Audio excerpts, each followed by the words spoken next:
Text, please. Ladies and gentlemen, we are on the brink of a new world war.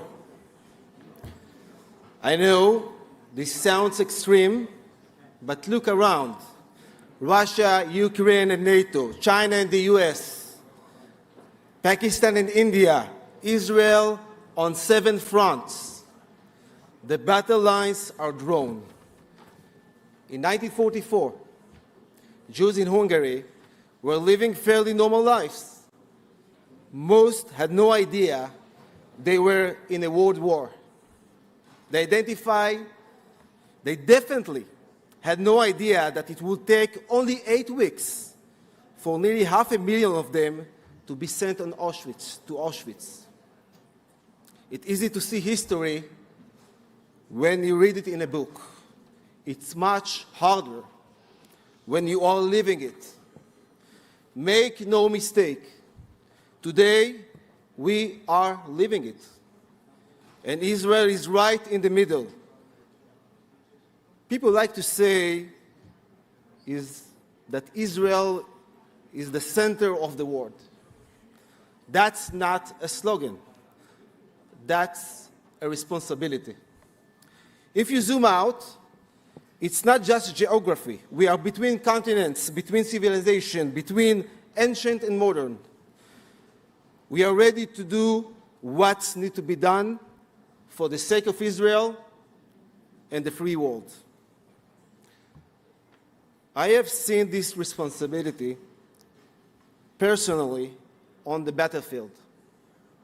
Many of you will have heard of my late friend and commander, Major Roy Klein. He became a legend after he sacrificed his life for his soldiers. July 26, 2006 is a day I will remember forever. We were fighting Hezbollah in Olive Grove in southern Lebanon under heavy enemy fire. Roy saw the grenade had been thrown at his soldiers. With seconds to spare, he jumped on the grenade and screamed, "Shema Yisrael, Hashem Elokeinu Hashem Echad." But those were not even his last words. With his final breath, he took the radio and announced, "Klein met. Klein is dead. Klein is dead." He knew that someone needed to replace him as a commander. I heard his last words and listened to his call. I ran to him, bullets fired, flying around me, but when I got there, it was too late. I replaced him as a commander, and together with my soldiers, we fought Hezbollah terrorists for another 9 hours until we defeated them.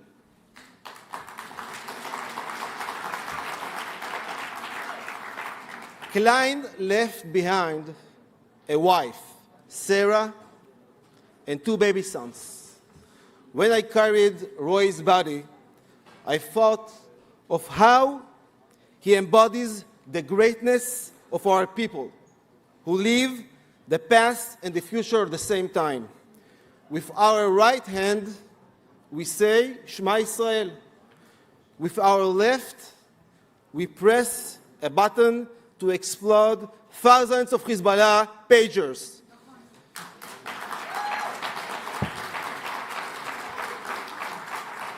In this new world war, Israel is the first line of defense. It is the longest war we have never fought. There are still hostages in Gaza. And as the CEO of an international high-tech company, I have seen the toll on Israeli families up close. My engineers disappear overnight. They leave their desks and their families to fight, not knowing when they will return. I myself have served 187 days of reserve duty. Thank you. But despite all, something incredible is happening. Israel is no longer just a military power. We are a regional superpower. 10 years ago, I sat on the Foreign Affairs and Defense Committee as a member of Knesset and also part of the Israeli delegation to NATO. At the NATO summit in Luxembourg, a British general told me, "You will never enter Gaza. It will cost you 1,000 soldiers a month." Then came October 7th. And again, we heard, "Don't go in. Don't go in. Gaza is too crowded, too dangerous." They were wrong. We went in, we adapted, we fought, and we shocked the world. Now foreign affairs commanders are coming to Israel to learn how we did it. Let's look at the rest of Iran's axis of resistance. They told us Hezbollah was unbeatable. They said Yemen and Iran, thousands of kilometers away, are out of reach. Now we know the truth. An Air Force commander told me last week, "If a year ago you told me we could fly dozens of planes, 2,000 kilometers, and hit precise targets, I would say you were dreaming."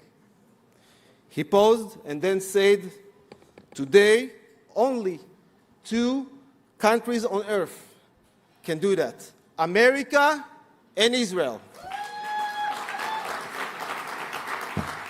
Yeah, America's partnership with Israel is not charity.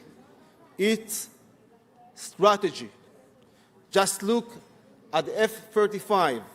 That's what partnership should look like. Many people at this conference today ask me about the day after. I tell them, when we win, Israel will be the link between the East and the West. In only 1 year from now, will be the region's main engine growth. One reason is because global shipping is under attack.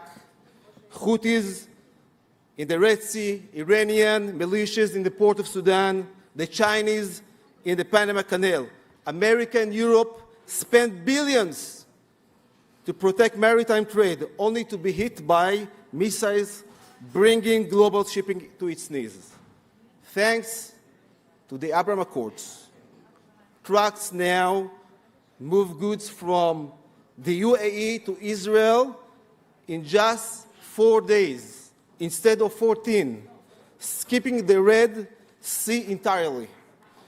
If we can, and if we can expand that land route, let's call it the Abraham Accords corridor, from the Gulf to the Mediterranean, trade will go up by 400%. It's amazing. The Abraham Accords corridor will be supply chain lifeline for the free world. And we won't need American warships on every sea lane. We will have something together, stronger, regional allies trading and defending together. Listen, a strong Israel frees America to focus on other global challenges. Last week, a young man called Yoav was drafted into the army. He joined the same Golani unit as his late father. By this point, you may realize who Yoav's father was. My friend Roy Klein. Yoav is the generation of October 7th, a generation shaken by horror but ready to fight not just for Israel's survival, but for the stability of the entire region and for the future of the free world. With God's help, Be'ezrat Hashem, we will win. Thank you. Thank you very much.